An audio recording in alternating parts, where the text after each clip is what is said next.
સૌથી પહેલા ભાખરીના લાડુ બનાવવા માટે આપણે 1.5 કપ ઘઉંનો કરકરો લોટ લેવાનો છે, જે આપણે ભાખરી બનાવીએ છીએ તે. હવે આપણે આમાં મોણ દેવાનું છે, તો આપણે 6 ચમચી જેટલું તેલનું મોણ દઈશું. તેલને લોટમાં સારી રીતના મિક્સ કરી લઈએ. લાડુ બનાવવામાં મોણ થોડુંક વધારે દેવાનું હોય છે. આ રીતના મુઠ્ઠી પડતું મોણ દેવાનું હોય છે. હવે થોડું થોડું પાણી ઉમેરતા જઈશું અને કઠણ લોટ બાંધી લઈશું.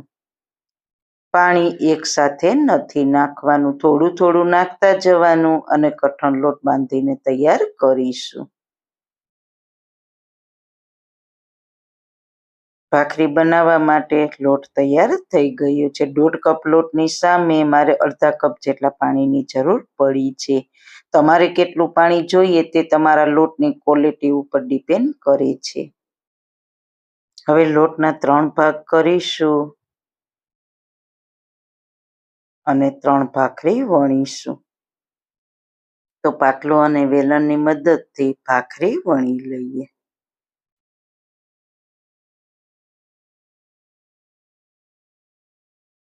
કિનારીએથી તૂટતી જશે, કારણ કે લોટ કઠણ છે અને મોળનું પ્રમાણ પણ વધારે હોય છે. એટલે આ રીતના ભાખરીમાંથી બનતા લાડુ ખૂબ જ ટેસ્ટી બને છે.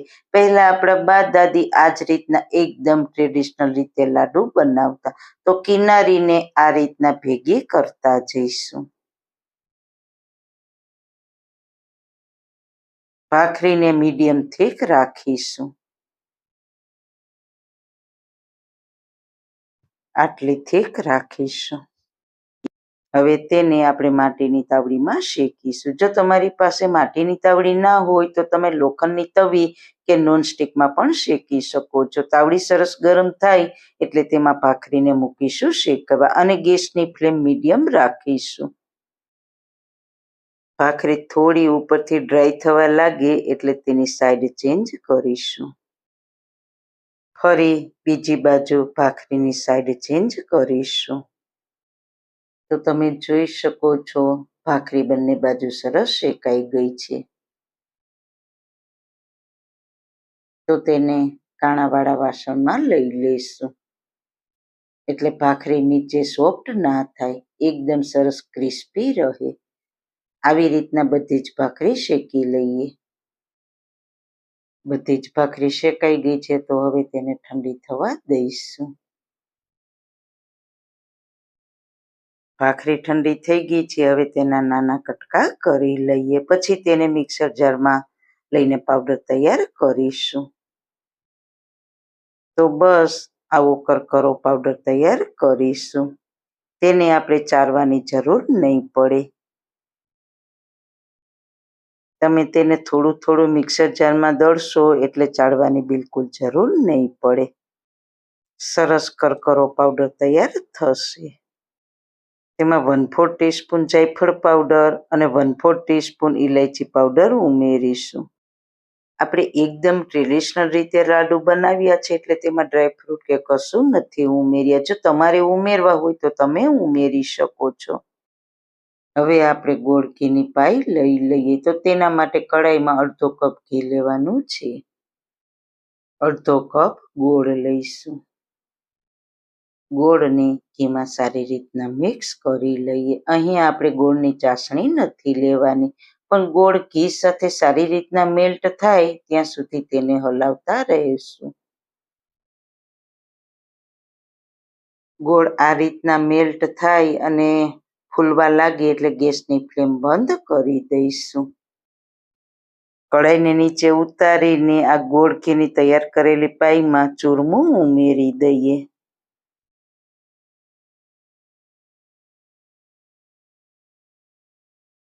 અને સારી રીતના મિક્સ કરી લઈએ. તમે જોઈ શકો છો મેં બધું જ એકદમ સરસ મિક્સ કરી લીધું છે. આ સ્ટેજ ઉપર ચૂરમું તમને કોરું લાગતું હોય તો થોડું ઘી ઉમેરવું.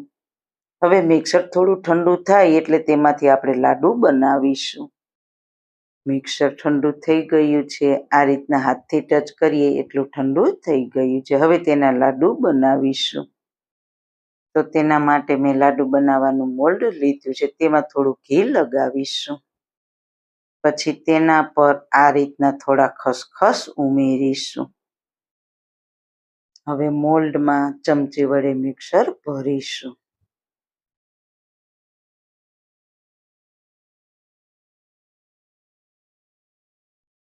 પછી તેને પ્લેટમાં હળવેકથી રાખી દઈશું. તો તમે જોઈ શકો છો એકદમ સરસ લાડુ બનીને તૈયાર થઈ ગયો છે. જો તમારી પાસે આ રીતના મોલ્ડ ના હોય તો હાથથી આ રીતે બનાવીશું. થોડું મિક્સર હાથમાં લઈને આ રીતના બનાવીશું. તો હથેળી અને આંગળીઓની મદદથી આપણે આ રીતે લાડુ વાળવાનો છે. નીચેની સાઈડ ફ્લેટ કરવાનો અને આંગળીઓની મદદથી આ રીતે શેપ આપવાનો. તો આ રીતે પણ લાડુ વાળી શકો છો. તો એકદમ ટ્રેડિશનલ રીતે બનતા ગુજરાતીઓના પ્રિય એવા ભાખરીના લાડુ તૈયાર છે. તો જરૂર એક વખત ટ્રાય કરજો.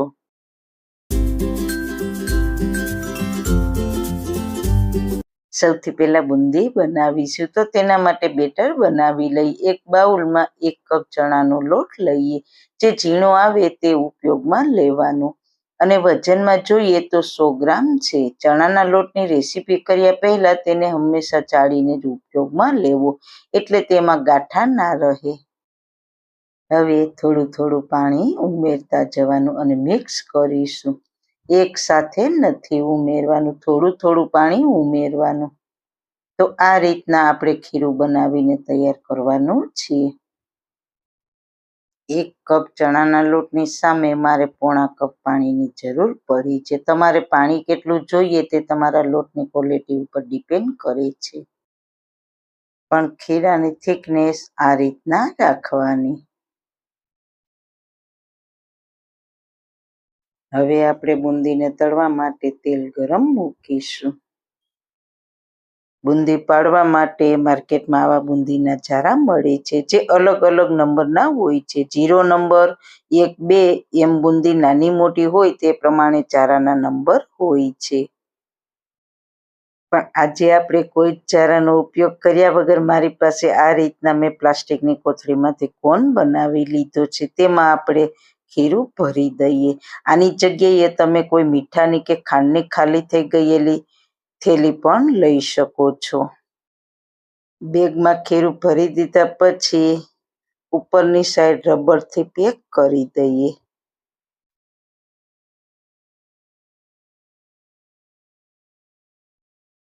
અને એકદમ નાનું કાણું કરવાનું છે. અને પછી બેગને સ્પીડમાં ફેરવતા જવાની. તમે જોઈ શકો છો એકદમ સરસ રાઉન્ડમાં બુંદી પડવા લાગી છે. અને બેગને તેલથી થોડી ઉપર રાખવાની. તેલને સરસ ગરમ થવા દેવાનું, પછી જ બુંદી પાડવાની. જો તમારું ખીરું વધારે પતલું થઈ જાય તો થોડો ચણાનો લોટ ઉમેરીને મિક્સ કરીને પરફેક્ટ બનાવી લેવું. Boondi medium two high flame ઉપર ફ્રાય કરીશું. તમે જોઈ શકો છો એકદમ સરસ નાના નાના મોતી જેવી આ બુંદી બનીને તૈયાર થઈ છે. એકવાર જારાથી ફેરવીશું એટલે ઉપર નીચે થઈ જાય. એકદમ નાની નાની બુંદી હોય એટલે તેને તળાતા વાર ના લાગે. આ રીતના જારો હોય તેનાથી આપણે બુંદીને લઈ લઈશું. જો તમારી પાસે આ રીતના જારો ના હોય તો જે મોટી ગરણી હોય તેનાથી પણ તમે તેને લઈ શકો છો. બુંદીને એક પ્લેટમાં લઈ લઈએ.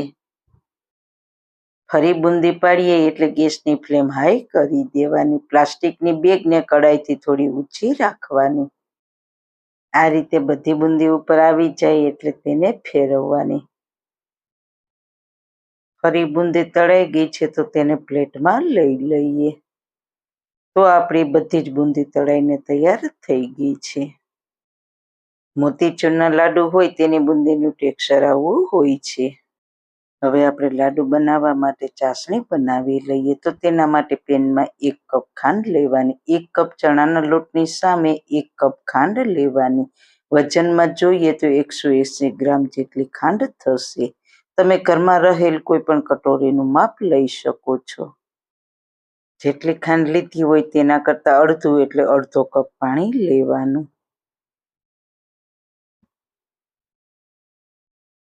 મીડિયમ ગેસની ફ્લેમ ઉપર ખાંડ અને પાણીમાં મિક્સ કરી લઈએ. હવે આપણે એકદમ સરસ બજાર જેવો મોતીચૂરનો કલર આપવા માટે 2 ચપટી જેટલો ઓરેન્જ ફૂડ કલર ઉમેરીશું. આ બિલકુલ ઓપ્શનલ છે. તમારે ના ઉમેરવો હોય તો તેને સ્કીપ પણ કરી શકો છો. અડધી ચમચી ઇલાયચી પાવડર ઉમેરીશું. તેનાથી ખૂબ જ સરસ લાડુમાં ફ્લેવર આવશે. સારી રીતના મિક્સ કરી લઈએ. આપણે કોઈ તારવાળી ચાસણી નથી લેવાની. ખાંડ ઓગળીને એક ઉભરો આવે એટલે તેમાં આપણે બુંદી તળીને તૈયાર કરી છે તે ઉમેરી દઈશું. આ સમયે ગેસ બંધ નથી કરવાનો. ધીમા ગેસ પર જ આને મિક્સ કરી લઈએ. લાડુમાં જે બુંદી હોય તે એકદમ સોફ્ટ હોય છે, પણ બુંદી તળીએ ત્યારે તે ક્રિસ્પી હોય છે. તો હવે લાડુમાં તેને એકદમ સોફ્ટ બનાવવા માટે ચાસણીમાં તેને થોડી વાર કૂક કરીશું. ધીમા ગેસ પર બુંદી એકદમ સરસ સોફ્ટ થાય ત્યાં સુધી કૂક કરીશું. વચ્ચે ક્યારેક ક્યારેક હલાવતા રહેવાનું. લગભગ 1 મિનિટ જેવો સમય થયો છે. આપણે બુંદીને ચેક કરી લઈએ તો બુંદી હજુ થોડી કડક છે. બુંદી જેમ જેમ કૂક થશે તેમ તે સોફ્ટ થતી જશે અને ફૂલી પણ જશે.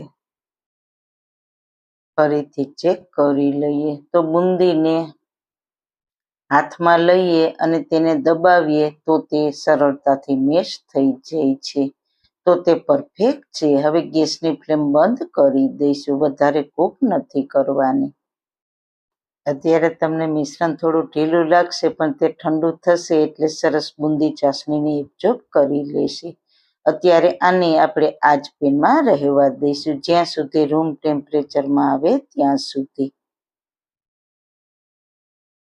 1 કલાક પછી તમે જોઈ શકો છો મિશ્રણ એકદમ સરસ ઠંડુ થઈ ગયું છે.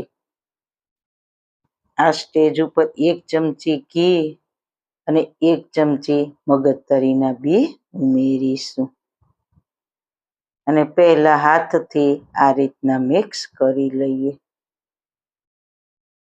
અને પછી હાથને ધોઈને હાથ થોડો પાણીવાળો કરીને લાડુ વાળીશું. હાથમાં ઘી કે તેલ લગાવવાની કશું જરૂર નથી. આ રીતે ભીના હાથથી લાડુ બનાવીશું એટલે પરફેક્ટ લાડુ બનશે. આ રીતે બધા જ લાડુ વાળીને તૈયાર કરીશું. લાડુ તૈયાર થઈ જાય પછી તેને બદામ પિસ્તાની કતરણથી સજાવીશું.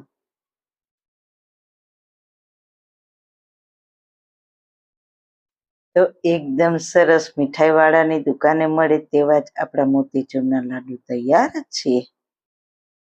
આ લાડુ બહાર 3 થી 4 દિવસ અને ફ્રીજમાં 7 થી 8 દિવસ સારા રહે છે. તો છે ને એકદમ સોફ્ટ, દાણેદાર અને રસીલા મોતીચૂરના લાડુ અને આપણે જે બુંદી બનાવી છે તે પણ એકદમ પરફેક્ટ બની છે. તો જરૂર એકવાર ટ્રાય કરજો. ખૂબ જ સરસ બનશે અને ઓછા સમયમાં અને ઓછી સામગ્રીમાંથી બનીને તૈયાર થશે.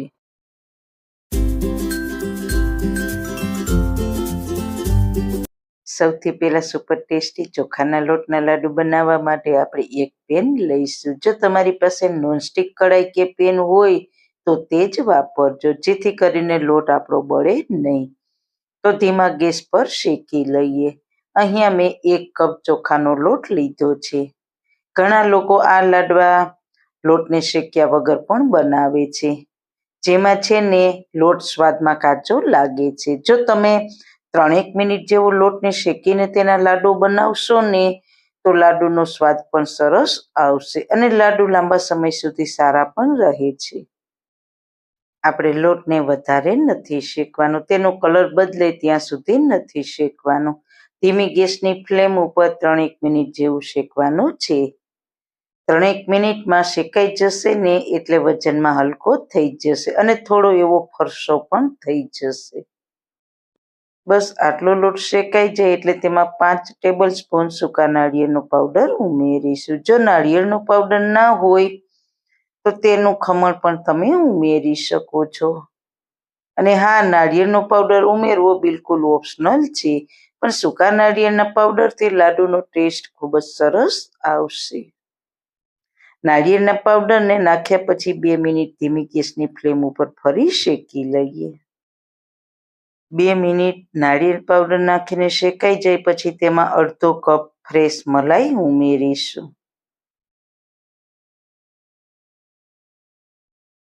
જો તમારી પાસે મલાઈ ના હોય તો તમે દૂધ પણ ઉમેરી શકો છો, અને દૂધ પણ ના હોય તો બધું જ ઘી પણ વાપરી શકો છો. 1 કપ લોટની સામે અડધો કપ મલાઈ લીધી છે. અને 2 ચમચી ઘી ઉમેરીને સારી રીતના મિક્સ કરી લઈએ. મલાઈ હંમેશા ફ્રેશ જ લેવાની.